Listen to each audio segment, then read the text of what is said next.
Okay, I'd like to once again thank Teddy and his wonderful family for graciously offering his backyard for our minyanim and for our divrei Torah. May the words of Torah we learned today be a source of strength and chayil for him and his family. They should have all the requests of their hearts, and may all the desires that they need, and all the parnasa and all the grandchildren and the marriages happen. B'mirabi amenu amen. And all Klal Yisrael. So I want to discuss a little bit, continue on what we talked about yesterday regarding kavanah and tefillah. And I'm going to quote here once again from the book called Arukh Hashulhan. It's in the laws of tefillah from the Shulchan Arukh, and in Tzadi Gimel, which is basically Siman 93, shetzarich lishhot kodem tefillah, that a person has to be wait before the prayer, which means it shouldn't be a situation where a person comes right to prayer. And we'll see the different qualifications of this particular halakha. Katav HaRambam, the Rambam wrote, Beperek Dalid, in the fourth parak of the prayer, the dinim of tefillah, din tetvav, the 15th halakha, kavanat halev ketzad. What does this mean that we have to have kavanat halev, that we have to have kivun? The word kavanah comes from the word kivun, which is a direction, something that is straight. Is kivun, is a straight direction. That a person's lev has to be mechaven. And why is it so important in tefillah to have kavanat halev? Because what we said yesterday, where do we learn the whole concept of tefillah? Minayin letefillah min Torah, shene'emar ulovdo b'chol avavchem. So since the entire way the Torah phrases the concept of prayer is through avodat halev, then this kavanat halev is what is required. Of course, the rabbis here is speaking somewhat figuratively. Obviously, nowadays we know that everything has its seat in the brain. The heart is just responsible for, shall we say, pumping of the blood to everywhere. But when we mean kavanat halev, we mean something very important here. And that's going to be very nogea to some of the halachot we have here. Tefillah is an emotional expression. While there is an intellectual component of the tefillah, specifically in the words that we're choosing to use, the focus of the tefillah is the emotional expression, which is the connection between man and God. Just like we have what connects a husband and wife together. They may have great conversation. They may be able to have debates. You know, they're both Republicans. One's a Republican, one's a Democrat, in various situations like that. But what makes a relationship between people is not so much the intellect as much it is the emotional connection. And tefillah is that expression of that emotional connection. And we'll see for the halachot that are germane to that based on kavanat halev. And we'll understand the lev is more of the emotional connection. So it says here, Kol tefillah she'en bechavana ena tefillah. The Rambam says the halacha, any tefillah that does not have kavanat halev ena tefillah. Meaning what? V'im hitpalel belo kavana. And if a person prayed without kavana, Hozer umitpalel bechavana, which means he's not even yotzeh. According to the Rambam here, we'll see the halacha today is not like this. We see, according to the Rambam, the halacha is what? If a person doesn't have kavana when he's praying, hozer, which means it's not even yotzeh b'di avad. Which means we think we live in a b'di avad society. It's very, very hard to do things lechat techila. Yes? Few mitzvot we can do every now and then, but generally, the way we go through, if a person studies the halachot, we understand, we try to take into account most of the shitot, most of the opinions, and we arrive at a situation which is lechatchila, because it's taking into account most of the different rishonim. There are very, very few examples where we have dinim that we're taking into account all the shitot of the rishonim. Okay? Like an example, take for instance, when we end Shabbat. The Shulchan Aruch says Rabbeinu Tam. Why? Because Safek de'oraita lechumra, and Rabbeinu Tam is the latest time for Shabbat. There's no horadah, there's no decrease if a person extends Shabbat a little bit longer, because we have a mitzvah aseh, according to many, from the Torah of Hosafat Shabbat. So if a person follows Rabbeinu Tam, he's yotzeh lechol ha'deot, and not only that, even according to the deot that say Shabbat ended earlier, you're doing Tosefet, it's extra mitzvah. So there are a few examples like this where a person could be yotzeh lechol ha'deot. For most situations, we understand there's machloket. Even in the Mishnah, there's machloket. He has to be yotzeh lechol ha'deot on few things. So basically, the concept here is the Rambam is saying if a person doesn't have kavanah, he's not even yotzeh b'di avad. which means he has to repeat the tefillah. And because the Gemara learns out and says, tefillah b'li kavana keguf b'li neshama. A tefillah, prayer without kavanah, without proper thought and intention and emotional connection, shall we say, is like a body without a soul. And what do we call a body without a soul? Dead. What do we need tefillah to do? Tefillah that stays in this world doesn't help anybody. Tefillah has to has to go up. Bishlishmei meromim, it has to go up to the shamayim, has to go up, not physically up, but spiritually up. So what gives the tefillah, shall we say, the jet propulsion that allows it to go through to the shamayim? That's the kavanah. And without kavanah, if a person doesn't have kavanah bar minan, what happens? The tefillah doesn't go anywhere. It's not yotzeh because it's not bokeh shi'arim. It's not opening up the gates. Matzah da'ato meshubeshet v'libo tarud. What happens, the Rambam says, if he has his da'at is meshubeshet, which means his mind is confused, his mind is tarud, it's involved, okay? V'libo tarud, and his heart is tarud, which means he's either involved in calculations in business, or he's going to give certain examples we'll see very clearly. Asur lo lehitpalel ad shetityashev da'ato. Asur. Why is it asur? Because all of the berachot that he's making in the tefillah, in that situation, according to this de'ah, brachot levatala. So understanding the kavanah, according to the Rambam, is me'akev to the point where not only is it not allowed, a person has to pray again, Hoser, he has to pray again, but it's asur lehitpalel. Almost like the din of a shikar. And if you look at the Rambam's day on the shikar is exactly the same thing. In the next halakha, he'll bring the laws of the shikar, a person who is drunk to the point, wine, that he cannot speak before the king. And he writes, what's the issue of shikar? It's kavanah. He doesn't have kavanah. And if he doesn't have kavanah, asur lehitpalel. And it's tefilato to'evan, he has to go back. Again, not necessarily the same exact many dinim. Anyway, lefichach haba min haderech. So now he's going to bring a very classic example that's basically across the board, certainly in the time of the Rambam. Lefichach haba min haderech. A person who was on a trip, he was traveling. We understand when a person's traveling, especially in those days, but even nowadays, you have to wonder, my suitcase is properly packed, is it not properly packed? Did I get the suitcase from the thing? Is it have all the stuff inside? Did somebody look inside and take something out? And do I have to catch the cab when I catch the cab? A person's tarud, it's a lot of things that it takes a person's away. Vihu ayef, and he's tired. In the olden days when they would travel, they wasn't sitting on a plane. We kvetch a little bit, they were sitting on a plane, it's a little tight, we have no leg room in that. In the olden days, it wasn't exactly, we complain about turbulence, we're like, oh my gosh, turbulence, terrible thing. Back then, the roads weren't necessarily paved. You're on a coach, you're on a horse, you're going up and down, you do that for an hour or two, it's like marching, you get a little, whatever. Anyway, hu ayef, he's tired, or metzer, or he's suffering, because maybe something happened on the way. Maybe he got a flat tire, and he had to fix the flat tire, and it was raining, and he hurt himself while doing that, I don't know. Asur lo hitpalel ad shetityashev da'ato. It is forbidden, the Rambam says, for the person to pray until he becomes more relaxed. Amru chachamim, and the chachamim said in Masechet Eruvin, Samachei Amud Aleph, Yishhe shlosha yamim ad shianuach.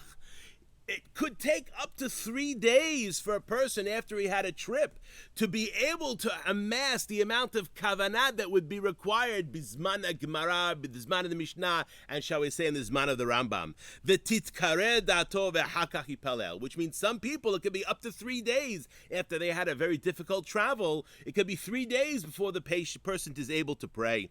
Ad kad lashon. This is the lashon of the Rambam.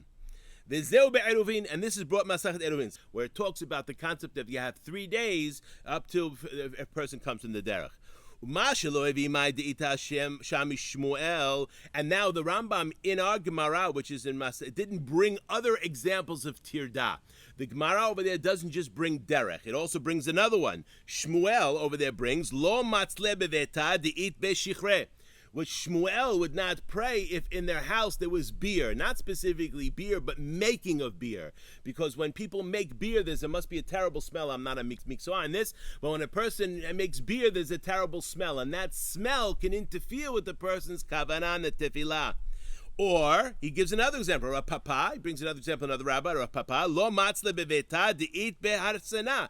The Rav Papa would not pray in a house where there was something called harsana. Harsana, the Gemara Masechet Shabbat brings this. It's called kasad de harsana, which is a type of dish that they would do, where they would take fish, small little fish, shall we say like sardines maybe, I don't know, and they would fry them in their own oil and add flour, and that would be like a delicacy. And we know when you fry fish, it stinks, right? So Rav Papa wouldn't pray in a house where they had fried fish in this type of way because the smell would prevent him from having proper kavanah. So what? The Rambam didn't bring these other two examples. If the Rambam was bringing this Gemara and saying 3 days because of the derech, why didn't he bring these other opinions here? The Sfera led inu Hashulhan. He said that really the rabbis were not concerned for these other two issues. Ve'en zedin kavua larabim. Why? Because this is not shaveh for everybody. Some people might like the smell of the fish. Some people might like the smell of the beer. Yes. No, he's saying he wouldn't pray in that place. He would not pray. He wouldn't pray in a house that had that, so which means he would go outside the house. Okay, but here he has an alternative. The guy on the road maybe doesn't have that alternative. Could be, but the Arukh Hashulhan is explaining why didn't the Rambam bring these other two because they're not shaveh lakol, which means we're going on the derech. That is Torah, a person dot everybody. No one is really able to travel without having Torah, without having some type of difficulty in kavanah. These other examples are issues that are not. And how do we know they're not? Because we know there are certain things, there are certain trades that a person has, yes? A person who would tan leather, yes? In order to tan hides, they would have to use excrement. They would have to use excrement in order to tan hides. So in the dinim of a woman regarding marriage, yes, if her husband had a job that was not a job like that, and then he loses his job and he has to get a job working like this, she can say, I don't want to be married to him anymore, and he's got to give her the ketubah. Why? Because when they agreed to get married, this wasn't his job. His job was something else. So to bring home that smell every single day, I don't want to live like that. He'd have to give her the ketubah if he takes this job, yes? So we understand from me, that's a smell that's shaveh lakol, because no one likes that kind of smell, yes? Maybe she didn't bother it so much. If she didn't bother, then it's not a problem. But here, this is, he brings here. The en zedin kavu al rabim. And this is what the Rambam says over here. Continuing on, but this is different than the person who comes from the way. Amrenan sham amar Rabbi Eliezer habamina derech al yitpalel shlosha yamim v'hu din pasuk lechol adam. So this is halakha pesukah for everybody. So we see from here, again, this is not the halakha, but let's just understand when the rabbis in the Gemara, we said the chasidim rishonim ayu shohim sha'a achat lifnei atfilah, sha'a achat in the tefillah, and sha'a achat afterwards. Think about the level of kavanah they had. And if a person would travel 3 days, there was no way some people would take 3 days for the kavanah to be miyashevet. As we're going to see, unfortunately, we'll see nowadays we don't have this. Fortunately, we have this halakha. Otherwise, maybe we could never pray, especially now how distracted we are in our time with telephones and iPhones and pages and things like that. So continue on the next halakha. V'nei hatur. This is already the tour. So the tour is around 1350. Okay, the Tur is the son of the Rosh, Rabbi Yaakov ben HaRosh, right? So the Tur is we're talking what, almost 700 years ago, yes, about 700 years ago. And the Tur brought this in Siman Sadichet, which also deals with things that prevent the prayer there. The Katab b'Shem Haram, and he wrote in the name of the Ram. D'achshav en anu nizharim b'chol zeh. Nowadays we are not all, and this, by the way, is not just halakha for Ashkenazim, halakha for Sephardim as well. Even though the Rambam is bringing the halakha for the Sephardim and also, but we'll see the Shulchan Aruch is posek like this as well. Why are we not careful in all these things about kavanah? You think it's a ma'ala? No. This is 700 years ago. They're already saying, and the Maharam, if this is the Maharam, this is even before that, the people were already not having such a level of kavanah in the prayer back then. So what the Rambam is talking about, the halach here, this is when they were able to have kavanah gishmak. But already 200 years after the Rambam, they're already not able to have kavanah. And perhaps we can understand that a little bit based on some of the things we've discussed. Because 1240 around, we talked about the fact that Sefer Devarim began the 5,000, from 5,000 to 6,000, all those years of trouble. Again, it wasn't so mabsut before that, but if we think about what was going on in that time, the Crusades, there were 11 Crusades, the burning of the Talmud, the expulsions of the Jews, the Christians started to raise up their head and have debates publicly and force people to do that. They had sermons. So there's all kinds of tirdah, not just from travel, there was all kinds of tirdah from other things as well. So this, and of course the people, nitkatnu adorot, each generation is pachot veholech, it goes less and less. That's why we can't argue with the people from before generations, because we're nothing compared to them. And that's why the Gemara says, if you think you are the generations before you were malachim, then you're Adam. If you think the generations before you were angels, then you're a man. If you think the generations before you were a man, then you're a behema, then you're an animal. Why? Because each one is going lower and lower down. Ad kan l'shonot. So we see already the Torah brings that this whole deen of travel and kavanah is not anymore. Why? Because even in a day when we're not traveling, we can't have, shall we say, the proper kavanah. V'chen katav Rabbeinu Bet Yosef Sham Sa'if Bet, and also the Bet Yosef, who's Maran Yosef Takaro on the tour, brings it over there as well, similar to the tour. The Gam Rabbeinu Haraman, Rabbi Moshe Isilis, which is the Posek Halachah for the Ashkenazim in the time of the Shulchan Arukh, B'siman Kof Aleph Sa'if Aleph, Katav Ha'idana, now, En Hozrin B'shvil Hisron Kavanah. We don't go back for Chisron Kavanah. When we learn a little later, we'll see there is an exception to that, specifically which bracha, the Shmona Esrei. But for the suffices to say, we're not choser. Why? Why are we not chazer? Shaf behazara karov hu shelo yechaven. Because, okay, you made these brachot levatala, unfortunately. Terrible, terrible thing. So you're going to be chazer. What happens? Where is the guarantee that when you repeat the Shmona Esrei, that you're going to have kavanah the second time, or the third time, or the fourth time? So since a person is already, we're saying, is tarud, and irregularly we don't have kavanah, to go back and repeat it is going to cause more damage than otherwise. So the Ramah says we don't go back. Okay, im ken lamacha yahazor. Why should he go back if he's going to have more lack of kavanah the second time? V'chen katav shamatur, and the Torah wrote that as well. So we see the halakha for today is because we're not able to have proper kavanah to this level. We see that even though the Rambam wrote this whole thing and the Gemara brought about the travel, nowadays because our kavanah is not so chazak, and we're talking nowadays from 700 years ago. Yes, okay. Continue on. Any questions, by the way? Wait. We're wise guy. All right. Sha'arei Orah, that's kavanah. Does it answer your question? Okay. Rabbi Yosef Gikatilia. That answers the question. That's what, if a person studies that sefer, I remember I first saw that book when I was in Israel when I was 18 years old. A little Sha'arei Orah. It's a small little book, very thin book. And you open it up, it was the old printing, and you can tell right away it's a Kabbalah Sefer. How do you look at a Kabbalah Sefer? Because in the olden days, even they would print things bigger, right? Most of the time, nowadays, because we're so weak in our learning, you have a Rashi and Tosafot. You have to see where the Rashis begin. Yes, you have different Gemarot nowadays. Baruch Hashem, we all need us, not myself included, that we have the Rashi in bold. We have the Tosafot where it starts in bold. Even in certain Gemarot, Oz v'Hadar has the Sugya when it changes in bold. Because we don't, the level of learning that we have nowadays is not like it was, shall we say. Yes, but in the Kabbalistic books. So there's this tiny little book, and it's Sha'arei Orah. I mean, what a beautiful title. The Gates of Light. I mean, wow. So I picked up this book. I tried to read it. Satum vehatum. Satum, closed completely. It took me 35 years, 30 years, something like that, before I was perhaps able, because there was a couple of Perush that came out a number of years ago. I think it was called Sha'arei Binyamin. I don't remember the exact name of it. And now there's a new Perush that came out that's even better. Okay? Because the only way on this book was written in 1260, or a little before that. About 1280, something like that. And the way the book is written is everything's cryptic, because the Rishonim, whenever they would write books, they had to sort of make it so, not everybody can understand. What's that?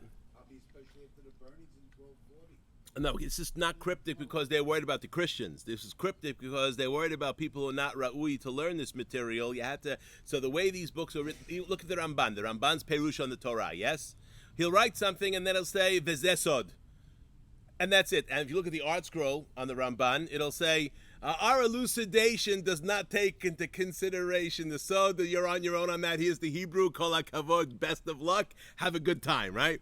Baruch Hashem, there's another book afterwards. One of the students, the Ramban, wrote a book. I think his name was something Demin Akko. And he wrote a book, Meirat Einayim, where he explains all the Sodot of the Ramban. It's unbelievable. Anyway, but so we see what is, back then there was a hester, there was a closure of this. But this book, what it does, amazing. 10 Sha'arim shows each one of the names of Hashem has a different meaning, what it means, what are the kinuyim for the different names of Hashem. And it's not just stam that this name is in a pasuk. It's not just stam that this name the rabbis picked in the tefillah to use this name here. And a person understands this is really what kavanat halev is. Of course, there are other things, also the kavanat milim, to understand the words. Shulchan Arukh brings this in Siman Hey. We did this a number of months ago, if you remember. We talked about in Siman Hey, the Shulchan Arukh brings, first of all, the lowest level of kavanah is to understand the perush of the milim, to understand the words. If you don't understand the Hebrew words, say it in English, with an art scroll or whatever that has we have Hebrew has, but you have to understand what you're saying. A person doesn't understand what he's saying. It's like a parrot. He memorizes something. It's a tuki. Okay, anashim elumada. That's clearly not ideal. So first you have to understand the words, and then the Shulchan Aruch goes a little bit more detail and said, yeah, but these two words you have to recognize there's a special perush on Yud Kei Vav Kei and Elokeinu. And there he says Yud Kei Vav Kei. A person has kavanah Adon Hakol because we read it as Amonai, and Hayaho Veviyeh. So every single time in the brachot of the Shemona Esrei, you say Yud Kei Baruch Ata Yud Kei Vav Kei. You have to think to yourself Adon Hakol Hayaho Veviyeh. Not to say it, but to think it. Every time you see Elokeinu, it's Takif Bal Yicholat Bal Kochot Kulam. Powerful, omnipotent in English. All source, Bal HaYicholat, all potential and all forces come from him. This is what Elokeinu means. That's why it's plural, by the way. That's why the name Elohim is plural. It's one God. But all the forces, the way we are perceiving God, is these multiple forces are interacting with us. They all have the same source. It's one. Yes, that's Elohim. So when that's the minimum kavanah, the explanation of the words, and also the names of, and these two names, by the way, are me'akev. If a person says Kriyat Shema and doesn't have that in mind, is not Yotzei Mitzvah Kriyat Shema. So read it again. A person who says this is perhaps not Yotzei in the first bracha Shemona Esrei, has to say it again because he doesn't have kavanat halev. That's the minimum. But obviously, there's kavanah is much more deeper, and that's why Sha'arei Orah. And of course, there's other things. There's the kavanot of the Rashash and all kinds of sfirot for people who are nohegin these kind of things, called a kavod. If not, no problem. But again, the minimum standard is simple meaning of the words and to understand the name of God that you're saying. Did that answer your question? Okay. Od katav sham Rambam. We'll have 4 more minutes. Od katav sham Rambam. Also, the Rambam wrote over there in Halakhat Tet Zayin. Okay. I love the Arukh Hashulhan because what he does, he brings the Rambam, the lashon of the Rambam. Shulchan Aruch often brings the lashon of the Rambam, but breaks it up a little differently, and then he'll explain it based on the Rishonim that come after the Rambam and the Shulchan Aruch and the Achronim up until his time, which is about 150 years ago. It says Ketzad hu hakavana. Your question: what is the kavanah? The Rambam. It's amazing. It's like Apple. When you get an Apple phone, for those who have that kind of stuff, you understand it's intuitive, right? The Rambam already knew what your question was. So after he brings something, then as Rabbi Moshe said, well, what's kavanah? The next halakha, and what's kavanah? The Rambam answers that. Ketzad hi kavanah sheifne et libo mikol hamachashavot. Step 1 is you have to clear your mind. Right? Which is why we see the tirdav, the derech, it's not possible for people generally to clear their mind. That's why that would be a me'akev in a tefillah according to the Rambam. So first what a person has to do is clear their mind. So what is clear their mind? That means if they have a cell phone, they got to put it down. If the thing can go off at any time, his mind is not clear. And all other things that a person can use to distract themselves from the tefillah, a person has to have their mind clear. V'yir'eh hu atzmo ki'ilu omed lifnei hashechinah. And he has to view himself as if he is standing in front of the Shekhinah. As we see in many Batei Knesiot, it says, Da lifnei mi'ata omed. What is da? Da is intimate knowledge. Meaning a person has to have intimate knowledge for before whom are you standing. Because unlike everybody else, if you think about the Muslims, how do they pray? They pray with bowing down their face on the ground. Nefilat apayim, that's their entire prayer. The Christians, okay, a little better. What they do is they're on the birkayim. They're on the knees the entire time, at least in the olden days. Nowadays, they're lazy. They sit.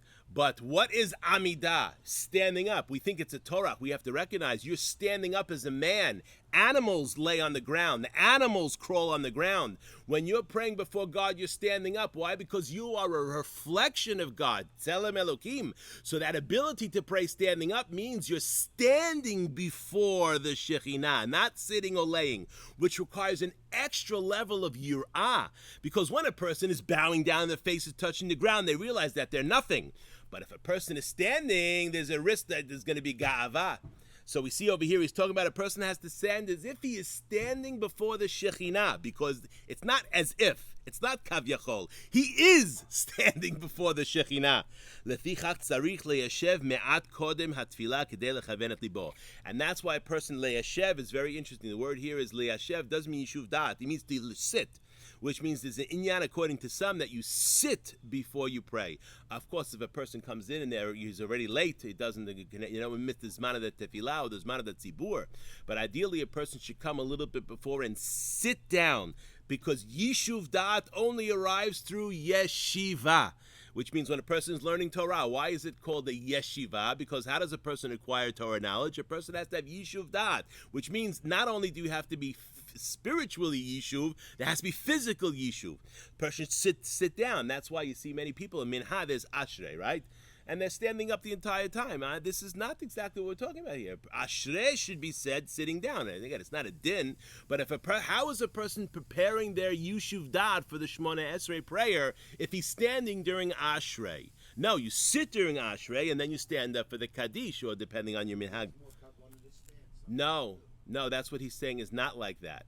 It's the person has to have, again, prayer standing, no question about that. But preparing for prayer, a person should be sitting. Now, if a person feels that they have more kavanah standing during ashrei, no problem. You come 5 minutes before ashrei, okay, and you sit down.